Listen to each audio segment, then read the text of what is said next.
दोस्तों, आप सभी को देवशयनी एकादशी की हार्दिक शुभकामनाएं।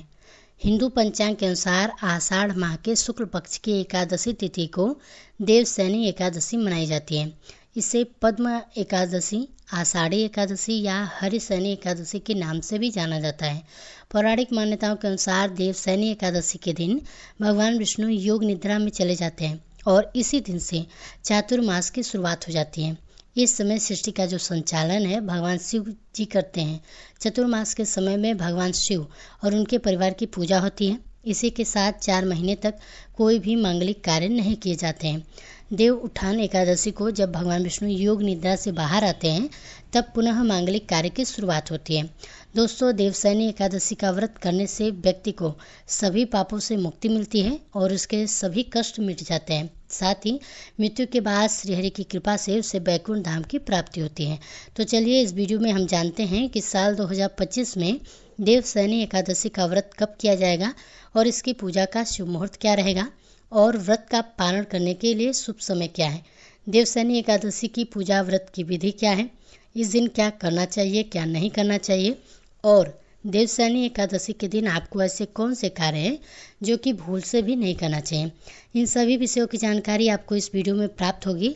लेकिन वीडियो शुरू करने से पहले आपसे निवेदन है कि यदि वीडियो आपको थोड़ा भी उपयोगी लगे तो एक बार वीडियो को लाइक जरूर कीजिएगा। साथ ही अपनी मनोकामनाओं की पूर्ति के लिए कमेंट बॉक्स में जय श्री हरि विष्णु या जय लक्ष्मी नारायण जरूर लिखिएगा। चलिए अब बात करते हैं देवशयनी एकादशी की। तो देखिए, देवशयनी एकादशी हिंदू धर्म के सबसे महत्वपूर्ण और पवित्र दिनों में से एक है। यह पावन पर्व आषाढ़ माह के शुक्ल पक्ष की एकादशी तिथि को मनाया जाता है, जो कि मुख्य रूप से भगवान विष्णु और माता लक्ष्मी जी को समर्पित है।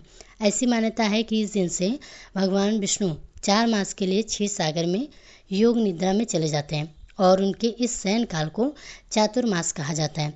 चातुर्मास की जो अवधि है, इस समय में सभी जो मांगलिक कार्य होते हैं जैसे कि विवाह, गृह प्रवेश, मुंडन और नए व्यवसाय का शुभारंभ आदि वर्जित माने जाते हैं।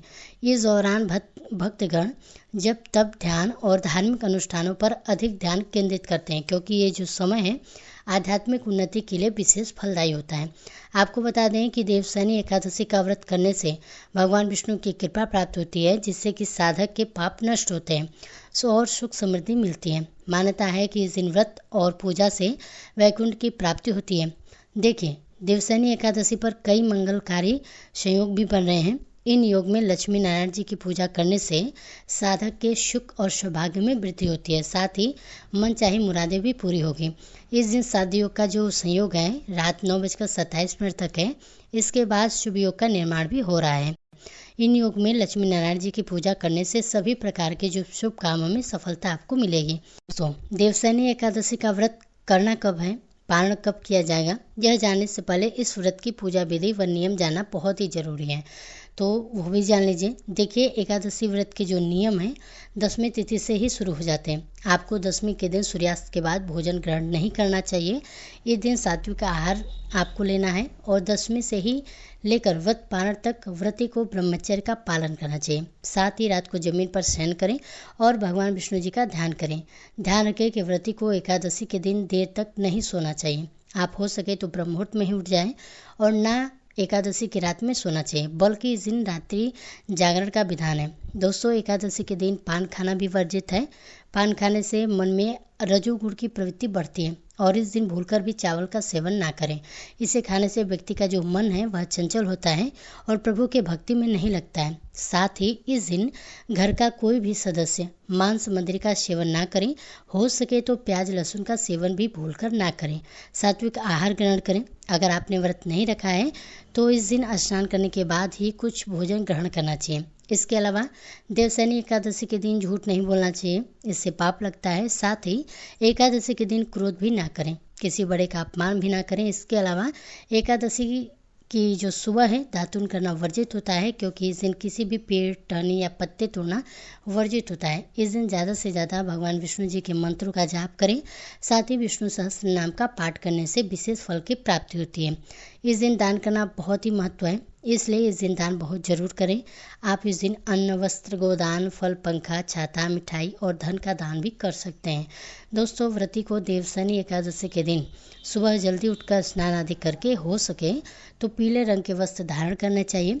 इसके बाद सूर्यदेव को जल अर्पित करें। फिर पूजा स्थल को साफ सुथरा कर गंगा जल छिड़क कर पवित्र कर लें। सभी पूजन सामग्री एकत्रित कर लें। बात करें पूजन सामग्री की तो इसमें आपको एक लकड़ी की चौकी या पाटा चाहिए होगा।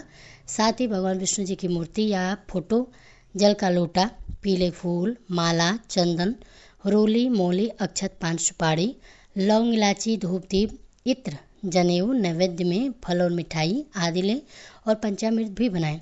साथ में कुछ दक्षिणा भी जरूर शामिल करें। आप सारी सामग्री एकत्र कीजिए और आसन लगाकर पूर्व या उत्तर दिशा की ओर मुख करके बैठ जाइए।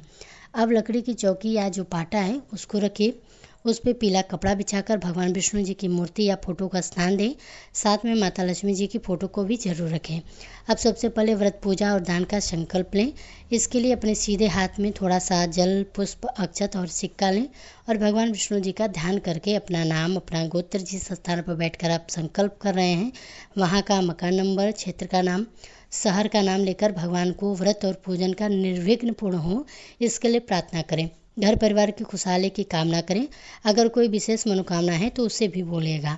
अब संकल्प की जो सामग्री है भगवान के चरणों में अर्पित कर दीजिए। इस प्रकार से आपको संकल्प करना है। संकल्प करने के बाद अब पूजन आरंभ करेंगे। सबसे पहले भगवान विष्णु जी को जल अर्पित करेंगे। इसके बाद पंचामृत से भगवान को स्नान कराएंगे। आप पंचामृत से कच्चा दूध, दही, घी, शहद, शक्कर शामिल करें। यदि आपके पास भगवान की धातु की मूर्ति है तो आप पंचामृत से सीधे स्नान कराएं। यदि तस्वीर है तो एक फूल से उसमें पंचामृत लगाकर भगवान को अर्पित कर दें। पंचामृत से स्नान कराने के बाद पुनः शुद्ध जल से स्नान कराएं, यानी कि शुद्ध जल अर्पित करें। अब भगवान को वस्त्र के रूप में मौली का टुकड़ा या पीताम्बर अर्पित करें। अब भगवान को यज्ञोपवीत यानी कि जनेऊ अर्पित करेंगे। जनेऊ पर पहले रोली लगाकर तिलक कर दीजिएगा और माता लक्ष्मी जी को लाल वस्त्र पहनना है। इसके बाद शुद्ध घी का दीपक जलाएं, धूप जलाएं। इसके बाद विष्णु जी को पीले रंग के फूल और माला, साथ ही पीले चंदन से तिलक करें। इसके पश्चात पीले रंग का भोग लगाएं या फिर पंचामृत और पंजीरी का भी भोग लगा सकते हैं। ध्यान रखिएगा कि विष्णु जी के भोग में तुलसी जी होती हैं वह अवश्य शामिल कीजिएगा, क्योंकि भगवान विष्णु जी को तुलसी अति प्रिय है। भोग लगाने के बाद जल का आचमन करें।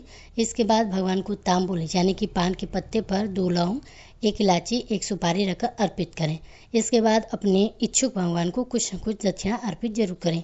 साथ में आप जो कुछ भी इस दिन दान करने वाले हैं वह सामग्री भी पूजन स्थल पर जरूर रखें, उसका भी पूजन करें। इसके बाद हाथ जोड़कर भगवान से प्रार्थना कीजिए कि हे भगवान, हमारे व्रत और पूजन को स्वीकार करें। पूजा में अगर कोई चूक हो गई हो तो क्षमा करें। अपने मन की इच्छा को भी बोलें। इसके बाद देवशनि एकादशी की कथा को पढ़ें या सुनें। अब आप भगवान जी की आरती करके विधि पूर्वक पूजा को संपन्न करें और प्रसाद का वितरण करें। अंत में सफ़ेद चादर से ढके गद्दे, तकिए वाले पलंग पर श्री विष्णु जी को शयन कराने चाहिए। दोस्तों, देवशनि एकादशी का व्रत करने से भक्तों की समस्त मनोकामनाएं पूर्ण होती हैं और उनके सभी पापों का नाश होता है। इसके बाद शाम को भी भगवान विष्णु जी की पूजा करें, आरती करें, भोग जरूर करें।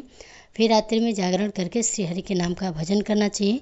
फिर व्रत के अगले दिन यानी कि द्वादशी तिथि के दिन प्रातःकाल जल्दी उठकर पुनः स्नान करें, भगवान विष्णु जी की विधिवत पूजा करें। इसके बाद किसी जरूरतमंद को या ब्राह्मण को भोजन कराकर दान दक्षिणा देने के बाद ही शुभ मुहूर्त में व्रत का पारण करना चाहिए।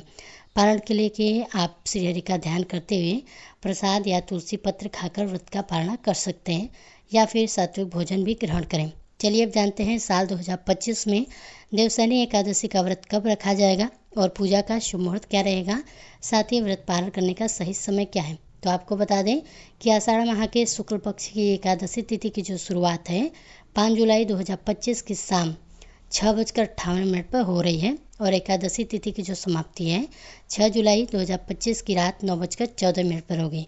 तो उदया तिथि के अनुसार देवशनि एकादशी का जो व्रत है 6 जुलाई 2025 दिन रविवार को रखा जाएगा। और बात करें पूजा के शुभ मुहूर्त की तो इस दिन पूजा का जो शुभ मुहूर्त है सुबह 7:13 से लेकर सुबह 10:42 तक रहेगा। और देवशनि व्रत एकादशी जो है उसका जो पारणा है 7 जुलाई 2025 की सुबह 5:29 से लेकर सुबह 8:16 के बीच किया जाएगा।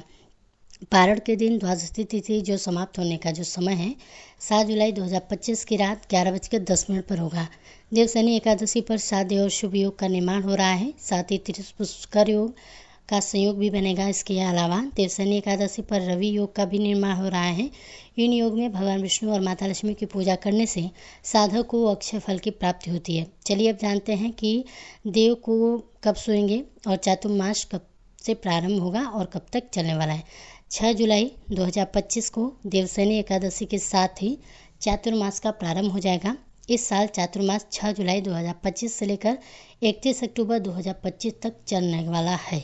इसके बाद अगले दिन 1 नवंबर को देवोत्थान एकादशी होगी, जिसके बाद चातुर्मास का समापन हो जाएगा। देवोत्थान एकादशी को भगवान विष्णु योग निद्रा से बाहर आ जाएंगे, सभी देव उठ जाएंगे, फिर उस दिन से शुभ कार्य भी होने प्रारंभ हो जाएंगे।